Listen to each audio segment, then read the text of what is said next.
The rain hadn't stopped for hours, turning the gravel under the old bridge into cold, dark mud.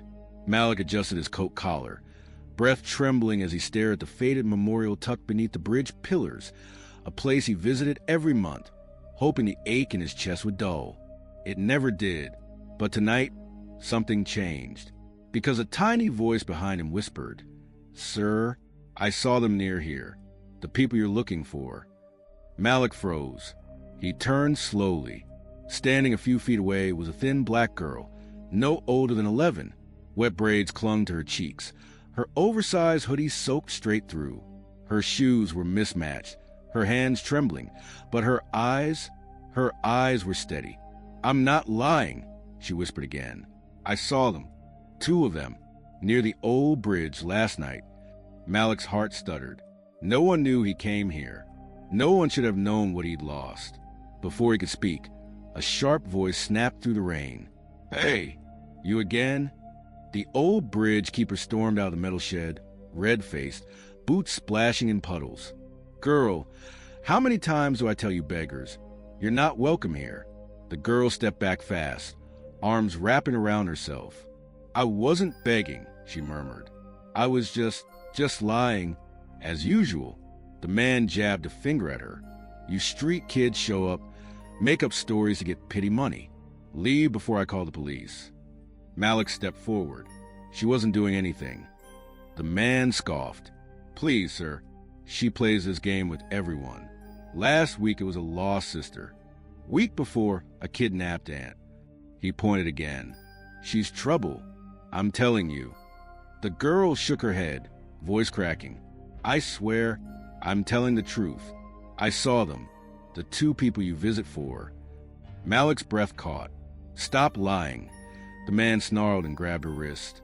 She stumbled, falling hard into the mud. Malik moved so fast the air snapped around him. "That's enough." The bridge keeper froze. Malik knelt and helped the girl up, brushing mud from her arms. She flinched, not from him, but from being touched at all. "You hurt?" he asked gently. She wiped her cheek, just scared. Malik stood and glared at the man. "Leave. Now." The man muttered something under his breath, but backed away toward the shed. Malik turned back to the girl. "You said you saw someone," he whispered. "Who?" Her lips trembled. "A girl with curly hair, and a younger one holding her hand. They look like the pictures on your memorial." Malik's heart nearly stopped.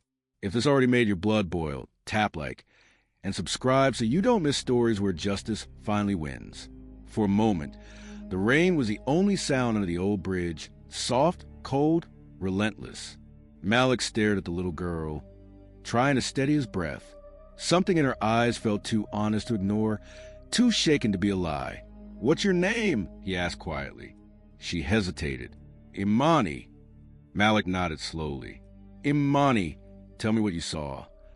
She looked toward the dark underside of the bridge, as if expecting shadows to step forward. "I sleep near that old concrete pillar," she said softly. "The city's shelters are not safe for girls like me." Malik swallowed hard at the tremor in her voice. "Last night," she continued, "I woke up because someone was arguing. A woman's voice. Angry." Her fingers twisted nervously. "Then I saw 2 girls. One a little older, curly hair. The other, smaller. They were hiding behind her." Malik felt the world tilt. Imani wiped rain from her face. "I only realized what they looked like when I saw the pictures you keep by the memorial. Same eyes, same hair." She took a shaky breath. "Same fear." Malik stepped closer, but gently. "You're absolutely sure?" She nodded fast. "I don't forget faces, especially scared ones." Just then, headlights flashed across the wet ground. A car passed on the upper road, making Imani flinch and step back automatically, like someone used to being yelled at, ignored, pushed aside. Malik noticed. "Imani, why tell me?" he asked softly. She looked away. "Because nobody else listens. People pretend I'm invisible, but..." She glanced up at him with a small, painful smile. "You don't cry like invisible people." A lump formed in Malik's throat. Before he could respond, She whispered something that made his skin tighten. And today the woman came back. Her voice dropped to a tremor. She was packing things into her truck. Boxes. Clothes. She kept yelling at the girls to hurry. Malik's pulse hammered at his ribs. Packing, he echoed. As in leaving? Imani nodded. That's why I came back here, to warn you. If you wait too long, her voice broke. They might be gone forever. The weight of her words crushed the air between them. This wasn't just a child looking for help. This was someone who had watched danger unfold and chose to risk everything, including being yelled at, kicked out, or worse, to tell the truth. Imani shivered from the cold. Malik took off his coat and wrapped it around her shoulders. She stiffened at first, then let out a small, surprised breath. Imani, he said, show me where you saw them. She looked up. Right now? Yes, right now. If this happened in front of you, what would you do? Tell me in the comments. I read every single one. And if you stand for fairness, hit subscribe. Imani pulled Malik's coat tighter around her thin shoulders as they stepped out from under the bridge. The rain had eased, but the road still glistened under the sickly orange streetlights. Long, wet streaks cutting through a part of town most people avoided after dark. Stay close, Malik said softly. Imani nodded and led him toward a cracked sidewalk running beside an abandoned rail yard. Rusted metal, broken glass, graffiti. Everything screamed of a place the city had long decided wasn't worth saving. People don't come here, Imani whispered. Not unless they're hiding or want to be left alone. Malik scanned the shadows. The air felt thick with silence, the kind that makes every footstep sound louder than it should. How long have you lived around here? Malik asked. Since last winter, she murmured. Before that, I had a room in a shelter, but she trailed off. Malik didn't push. Her voice told enough. They crossed the street, and a cold wind swept through, tugging at Imani's braids. She looked around constantly, not scared exactly, just aware, hyper-aware, like someone who'd learned the world can turn dangerous in seconds. You know this area better than most adults, Malik said. She gave a tiny shrug. When you're alone, you have to learn fast. Doors that are safe, streets that aren't. She pointed ahead. See that alley? Never walk there. There's a man who... Her voice cracked. Malik gently placed a hand on her shoulder, stopping her. You're safe with me. Imani nodded, though her eyes still flicked toward the alley's darkness. As they walked deeper into Forgotten Block, Malik noticed a change instantly. The air smelled heavier. The streets were quieter. Houses looked abandoned, but the kind of abandoned that still had footprints in the mud. Imani, Malik asked, voice low, are you absolutely sure the woman brought the two girls here? To this neighborhood? Imani stopped in her tracks. I'm sure, she whispered. I heard her shouting again around sunset. She told them to pack faster. And her voice lowered. She kept saying, no one will find us this time. Malik's chest tightened. No one will find us this time. As if she'd run before. As if she was terrified of being found. A sudden sound echoed behind them. A door slamming. Footsteps. Malik turned sharply, instinct kicking in. A man in a torn jacket stood at the end of the block, watching them too closely. Imani grabbed Malik's sleeve. Don't stop, she whispered. People here don't like strangers. So they kept walking, past broken fences, past flooded potholes, past homes that looked empty, except for faint, flickering light coming from one window. Just one, deep in a row of dark houses. Imani pointed at it. That's where she took them. Malik exhaled slowly. Everything was about to change. The narrow street was silent, except for the soft rattle of rain dripping from loose gutters. Malik followed Imani toward the only house on the block that still had a faint light burning inside, a pale glow behind torn curtains, flickering like someone kept pacing in front of it. That's the one, Imani whispered. The woman took the girls inside. I watched from behind that fence. Malik scanned the house. Rotting siding, broken front steps, a truck parked half-hidden under a warped carport. It looked abandoned, but the kind of abandon someone used to disappear. He stepped forward, But Imani suddenly grabbed his sleeve. "Wait," she whispered. "There's something you should see first." She pointed to a muddy patch near the side of the house. Shallow footprints pressed into the softened ground. Small, fresh, 2 different sizes. Malik knelt, brushing rainwater aside for a clearer view. "One set bigger," he murmured. "One smaller, just like the girls you described."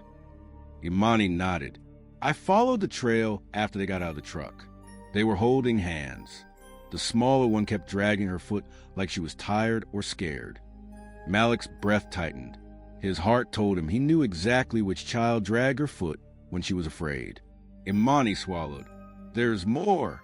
She guided him toward a low brick wall behind the house. Malik leaned over it and froze. Tucked in the corner under a broken plastic chair was a child's hair tie, a faded pink one, with a tiny metal butterfly attached. Rusted bent, but still recognizable. Malik's knees went weak. He had bought that exact set years ago. His voice broke. "Imani, how did this get here?" She shook her head. "I don't know, but it's theirs. I know it." Malik stared at the tiny butterfly in his palm as the world around him blurred. Rain, mud, darkness. None of it mattered. This was real. This was proof. This was a spark of hope. The first real sign in a year that the past wasn't buried, just hidden. Lightning flashed above the bridge, illuminating the whole street. For a moment, Malik saw the house clearly. The red door peeling at the edges, the curtains moving ever so slightly, like someone inside had taken a breath too close to the window. Imani whispered, "Do you believe me now?"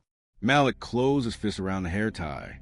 "I do," he said, voice trembling with a mixture of fear and fierce determination. "And I'm not leaving without the truth." She stepped closer. "Then we have to hurry. The woman was loading boxes earlier. If she knows someone's watching, she'll run." Malik finished.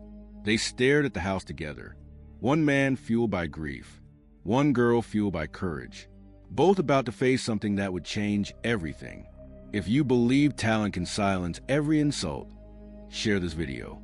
And to everyone watching from the US, UK, and Canada, your voice matters. Malik and Imani moved along the side of the house. Footsteps slow, careful, the wet gravel crunching faintly beneath them. The flickering light inside kept shifting. Shadows crossing, stopping, crossing again. Someone was awake. Someone was watching. As they neared the back corner, a voice cut through the darkness. "Hey, get away from there." Imani jolted backward. Malik instinctively stepped in front of her. A man emerged from behind an old storage shed, broad shoulders, heavy boots, a flashlight in one hand, and a half-crushed beer can in the other. His voice slurred, but his anger was razor-sharp. "What you think you doing snooping around people's houses?" he barked, staggering closer. Malik kept his tone steady. "We're looking for someone." The man scoffed, flashlight beam slicing across Malik's coat, then dropping to Imani, lingering there with a sneer. "Oh, I get it," he growled.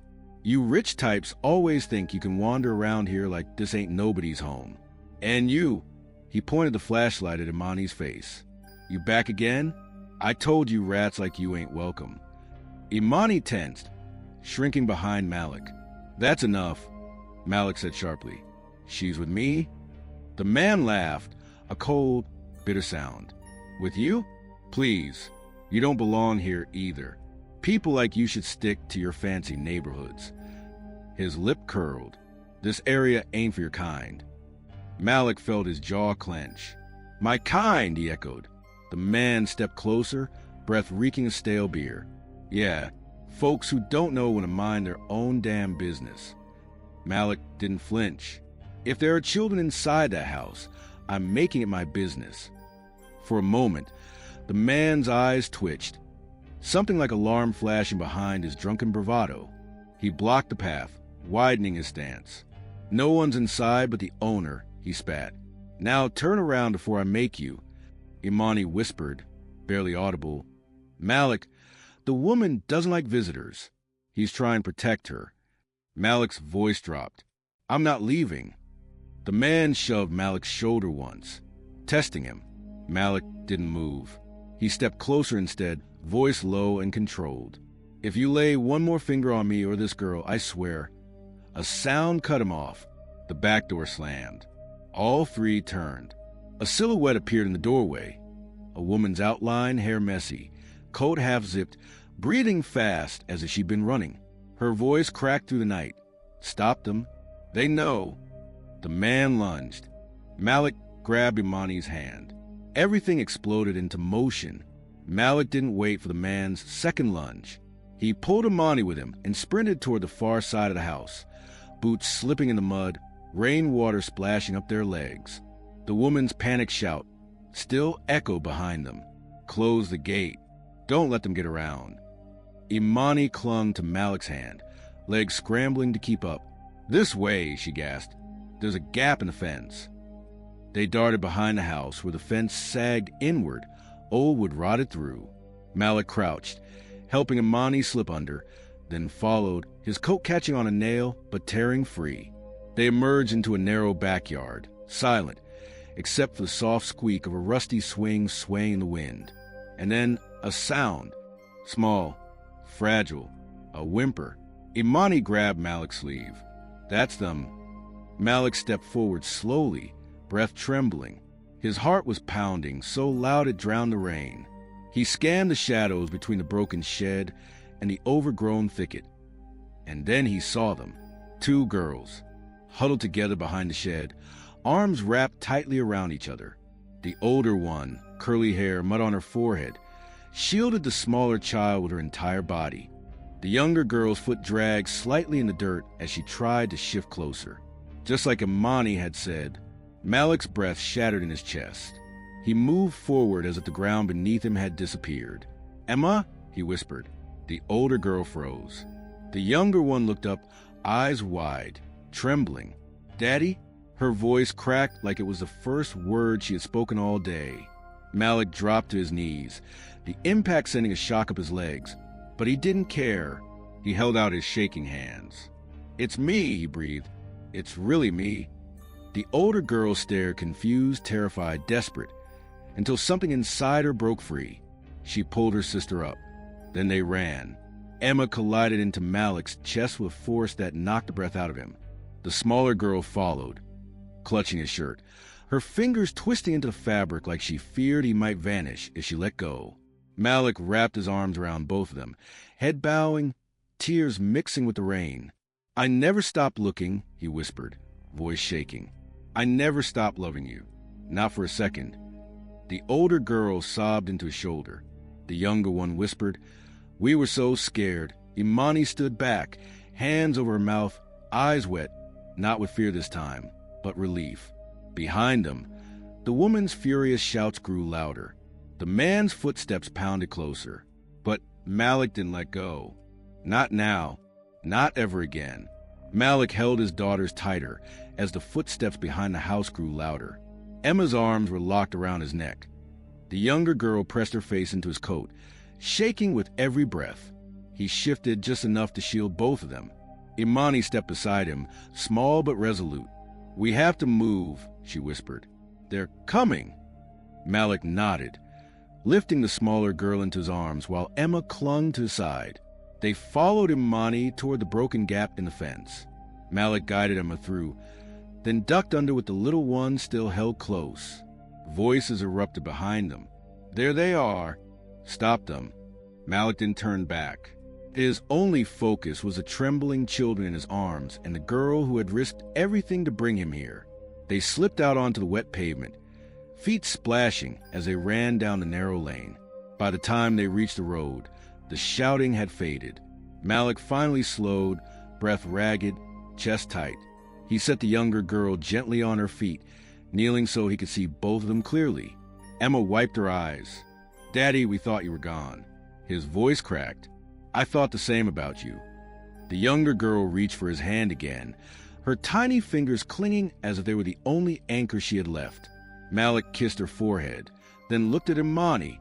She stood a few steps back, arms wrapped around herself, eyes unsure, like she didn't know if she was allowed to be part of this moment.